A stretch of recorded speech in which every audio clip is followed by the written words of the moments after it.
का स्वागत है। मैं हूं सुमित और वीकली एक्सपायरी अगर मेन एक्सपायरी से एक दिन पहले भारतीय बाजारों के अंदर आज जरूर थोड़ा बहुत उतार चढ़ाव रहा और स्पेशली आज सेकंड हाफ के अंदर तेज बिकवाली आई। फ्रंटलाइन इंडेक्स के अंदर निफ्टी सेंसेक्स दोनों ही गिरावट के साथ बंद होते हुए दिखाई पड़े।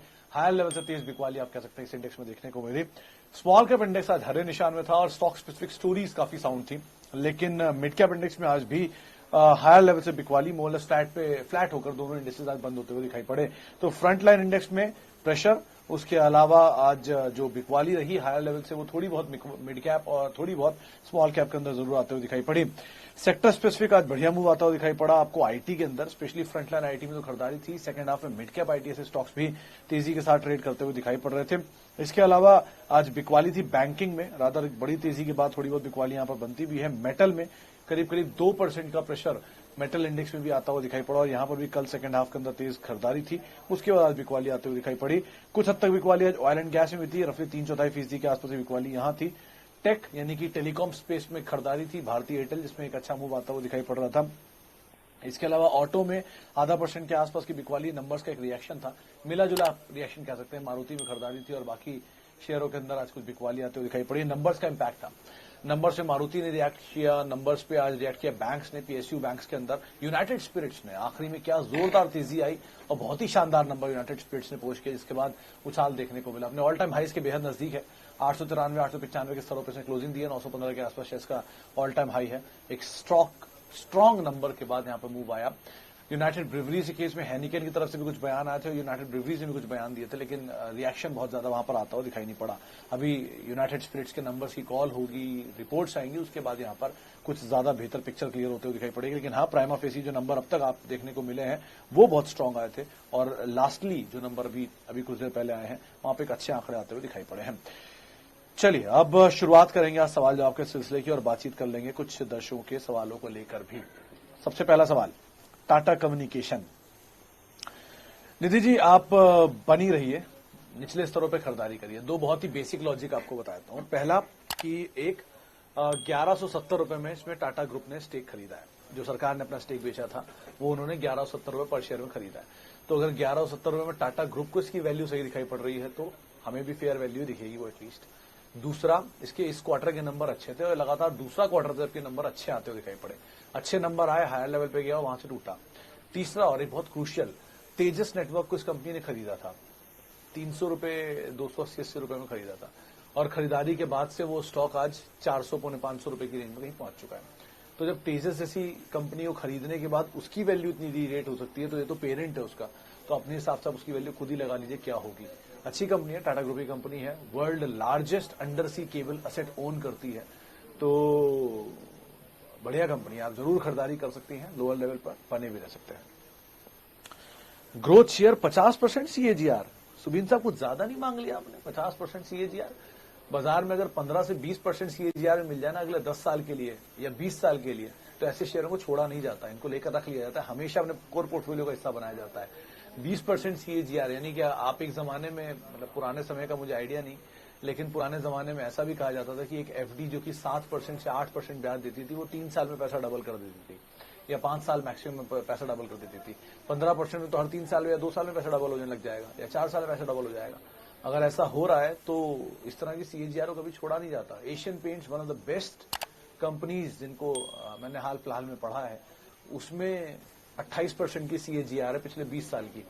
तो ऐसी कंपनियों को आप, जब इतनी अच्छी कंपनी है और ऑल टाइम हाई पर शेयर है, उसकी 20% 28% सीएजीआर है, 50% सीएजीआर इतनी आसानी से मिल नहीं सकती स्टॉक मार्केट में। बेटर है, लेकिन खैर ये सब बातों को छोड़िए।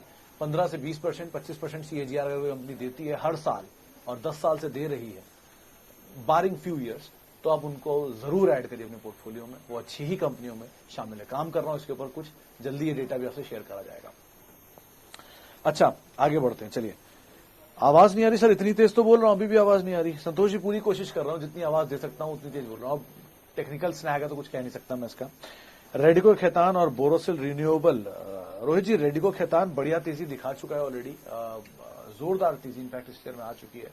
200 रुपए 250 रुपए का शेयर आज 1100 1200 पहुंच चुका है। लेकिन यूनाइटेड स्पिरिट्स के नंबर अच्छा है तो वैसे भी तेज पकड़ेगा और कंपनी अच्छी भी है। मतलब डेट थोड़ा सा इन्होंने अपना जरूर बढ़ाया था रिसेंटली प्लांट एक्सपेंशन को लेकर, लेकिन अदरवाइज रामपुर डिस्टिलरीज, ये शॉर्ट फॉर्म फुल फॉर्म है इस कंपनी का, और जिस प्रोडक्ट में ये वोडका जो इनका मेजर प्रोडक्ट है उसमें बड़ा डोमिनेंट मार्केट शेयर भी ओन करते हैं, तो इसलिए कोई ऐसी दिक्कत नहीं है, आप बने रहिए, बढ़िया इसमें अपसाइड अभी भी देखने को मिलेगा, बस थोड़ा महंगा हो चुका है, वो एक कंसर्न है, बाकी सब ठीक है इसमें। अच्छा, आगे बढ़ते हैं और सुबेक्स लॉन्ग टर्म व्यू, जेबी फूड लॉन्ग टर्म व्यू, जेबी फूड जुबिलेंट फूड की बात कर रहे हैं आप मधुर जी। खैर सुबेक्स के तो नंबर आने वाले हैं 28 को इसके नंबर है, तो पहले तो उसके नंबर्स को आप देख लीजिए, उसके बाद कोई भी कॉल लीजिएगा।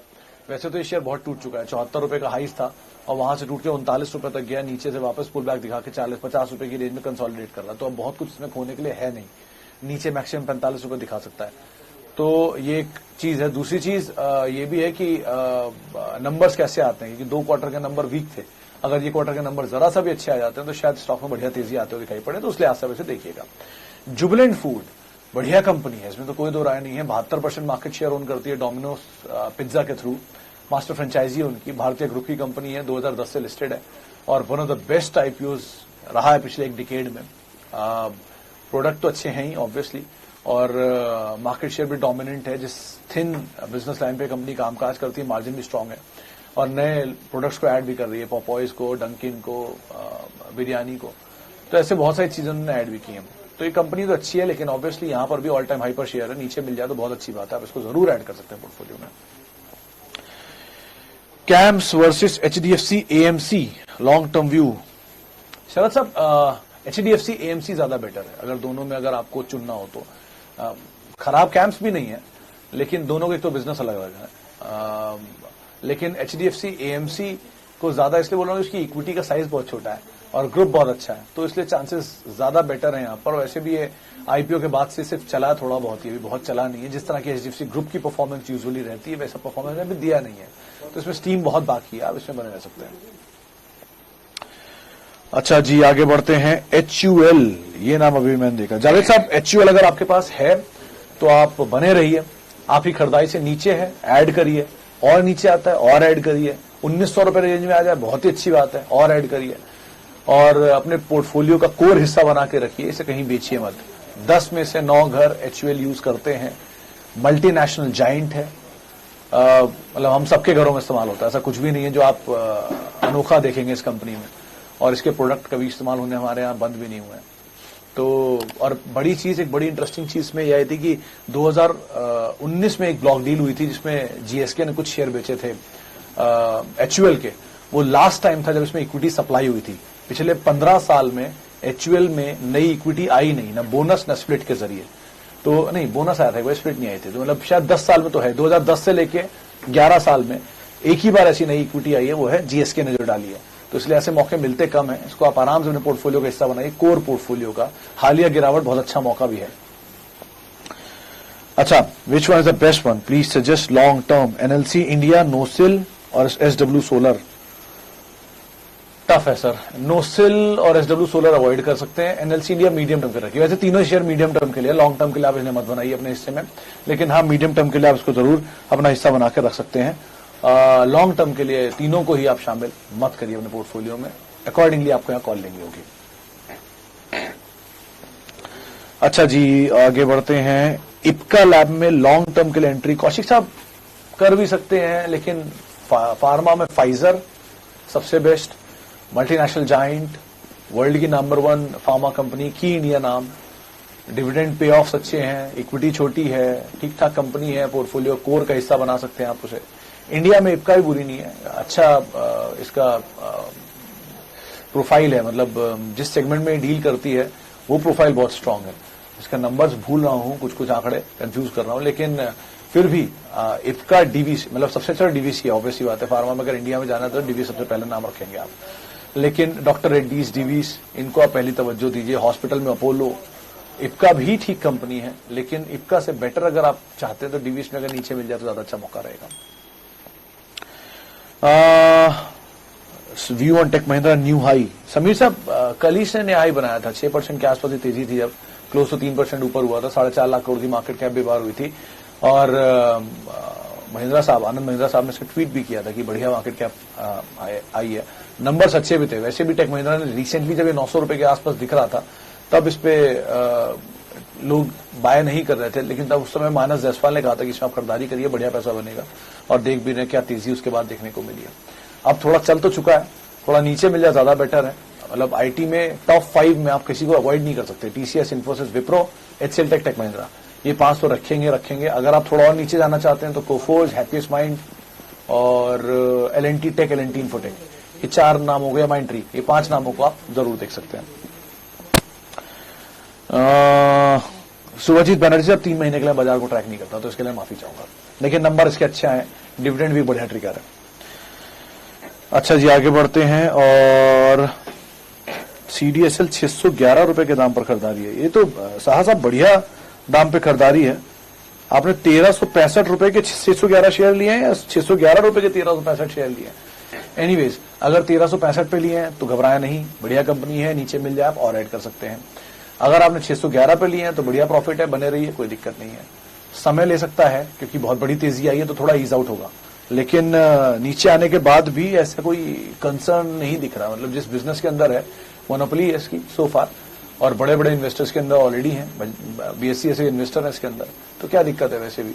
और इंडियन ग्रोथ स्टोरी को अगर आप बिलीव करते हैं तो ये मान के चलिए कि पिछले 6 महीने में 4 करोड़ अकाउंट से 8 करोड़ अकाउंट हो चुके हैं हमारे, यानी CDSL ने ही खुद ही आंकड़े दिए हैं कि टोटल मतलब किसी को मैंने उसे फॉरवर्ड भी किए थे, 4 करोड़ 4.5 करोड़ के आसपास के डीमेट अकाउंट CDSL के हैं और 2.5 से 3 करोड़ के आसपास के अकाउंट NSDL के हैं।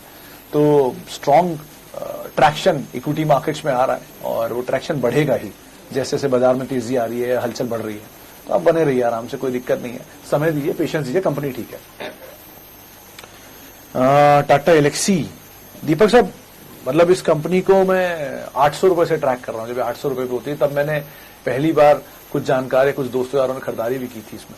एनीवेज, लेकिन वहां से रुका नहीं, एक तरफा चाल दिखाई, 800, 1400, 2100 और चलता ही चला जा रहा उसके बाद से। अच्छी कंपनी है, कोई दो राय नहीं है इसमें, लेकिन ऊपर जाके मत खरीदिएगा, नीचे आने में खरीदारी करिएगा। अभी ये TCS, कोफोर्ज, ये वो ऐसी कंपनी है कि झटका किसी दिन दें खराब नंबर की वजह से या किसी भी ट्रिगर की वजह से, उस ट्रिगर में आप खरीदारी करिए। जो हाल में हुआ एशियन पेंट में, जो हाल में हो रहा है HUL में, जो हाल में हो रहा है TCS में, इन तरह की कंपनियों को कोर पोर्टफोलियो का हिस्सा बनाइए, जिनमें कोई छेड़छाड़ मत करिए। जब कभी नीचे आए इनको ऐड करिए, बैठ जाइए, वापस ऊपर जाए छोड़ दीजिए, फिर नीचे आए फिर ऐड करिए। इनका सिर्फ यही तरीका होता है। 27%, 25%, 20% की CAGR दे रही है पिछले 10 साल से, और कुछ नहीं चाहिए। 875 रुपए में TCS का IPO आया था और वो IPO आज आपके सामने एडजस्टमेंट के बाद 125 रुपए होता है, यानी कि सारे बोनस स्प्लिट को हटा दूंगा तो TCS का IPO की कीमत आती है 125 रुपए। वो 125 रुपए का शेयर आज आप 3600 रुपए, 3800 रुपए, 4000 रुपए के दाम पे देख रहे हैं। इस तरह की एक्सपोनेंशियल ग्रोथ स्टोरी है TCS की, और अभी भी इतनी बड़ी तेजी के बाद भी TCS इंडिया की टॉप IT कंपनीज जो सबसे ज्यादा रिटर्न देने वाली हैं उसमें 6 या 7वें नंबर पे आता है। पहले नंबर पे साइंट और इन्फोसिस आता है। तो आप अंदाजा लगाइए कितनी ग्रोथ अभी बाकी हो सकती है इन स्टॉक्स के अंदर। बेटर ये है आराम से आप इन्हें झटकों में लीजिए और पोर्टफोलियो का हिस्सा बनाइए। चलिए, एक आखिरी सवाल और लेता हूं, और Asian paints whistle blower matter, Bhavesh साहब एग्री, कुछ ना कुछ हो सकता है हो यहां पर, लेकिन सर ये कंपनी 1943 या 48 से बनी हुई है जहां तक मेरी याददाश्त कहती है। वर्ल्ड वॉर 2 में ये कंपनी थी और तब से ये कंपनी इस कामकाज के अंदर काम कर रही है पेंट स्पेस में। 42% मार्केट शेयर। तो विसल ब्लोअर की कोई चीज 1 महीने, 2 महीने, 6 महीने में तो नहीं हुई होगी। हर क्वार्टर के नंबर ऑडिट होते हैं, तो पुरानी इश्यूज रहे होंगे कहीं ना कहीं। प्लेज भी है इस कंपनी में थोड़ा बहुत, डेट भी है इस कंपनी में, सारे कंसर्न है, लेकिन वो ऑब्वियसली बात है, महंगी वैल्यूएशन आते तो ये सब चीजें सुनाई पड़ेंगी ही पड़ेंगी। आपको सिर्फ 2 चीजें देखनी है, कंपनी का प्रोडक्ट, कंपनी की ग्रोथ और प्रॉफिटेबिलिटी। अगर वो मिल रही है तो बाकी सब चीजें आप सबसाइड भी कर सकते हैं। अगर कोई इशू आएगा तो LIC भी इस कंपनी में इन्वेस्टेड है बहुत बड़ी मात्रा में, तो उस तरह के इन्वेस्टर्स या इंस्टीट्यूशंस ने अगर स्टेक ले रखा है तो कुछ सोच के लिया होगा, ऐसे तो नहीं लेंगे। बड़े फंड अगर इस कंपनी के अंदर हैं, इतनी पुरानी हिस्ट्री है, तो आप उसको भी देख सकते हैं। मैं ये नहीं कह रहा कि गलत है, आप पढ़िए मत, जरूर पढ़िए, देखिए जरूर क्या है इसमें, क्या प्रॉब्लम आया, लेकिन इस पे फर्दर डिटेल आने दीजिए, कंपनी की सफाई आने दीजिए, उनकी टिप्पणी आने दीजिए, उसके बाद कॉल लीजिए, वो ज्यादा बेहतर रहेगा। सिर्फ इसी को देखना भी ठीक नहीं है, और नंबर्स को आप सिर्फ बेंचमार्क के तौर पर रखिए, वो सबसे ऊपर वही रखेंगे। आप नंबर अच्छे आ रहे हैं, कंपनी का प्रोडक्ट बिक रहा है, सब कुछ ठीक है, कोई दिक्कत नहीं है। बाकी आप चीजें साथ साथ पढ़ते रहिए और उसके ऊपर एक रेफरेंस जरूर लेते रहिएगा। चलिए, फिलहाल अब इतने सवालों को शामिल करूंगा। माफी उन सभी लोगों से जिनसे आज हम बातचीत नहीं कर पाए, बहुत सारे सवाल आते से नहीं हो सकता। लेकिन बहुत बहुत शुक्रिया उन सभी लोगों का जिन्होंने सवाल पूछे और हमसे इस कार्यक्रम में जुड़े। आप मेरे साथ जुड़ सकते हैं @सुमित रिसर्च मेरा ट्विटर हैंडल है। कल एक्सपायरी का दिन है, ध्यान से संभल कर ट्रेड करिएगा।